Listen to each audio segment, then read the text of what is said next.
Mwanangu, njoo kidogo usikilize maneno ya babu. Nataka ukumbuke jambo moja muhimu. Wewe umeumbwa kwa ajili ya mafanikio. Maisha yatakujaribu, ndiyo, lakini kila mti imara hukua kwa kupambana na upepo. Changamoto zisikufanye ujidharau. Zikukumbushe tu jinsi ulivyoendelea mbali.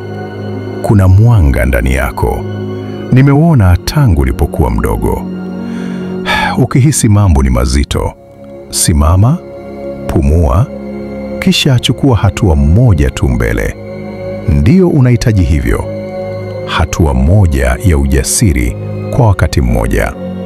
Na usisahau kujitendea wema. Hata jua hupumzika kabla halijachomoza tena.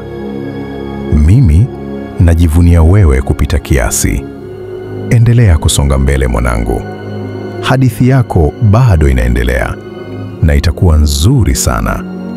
Sasa inuka, nyosha mabega na uendelee mbele, ukijua babu anaamini wewe unaweza daima.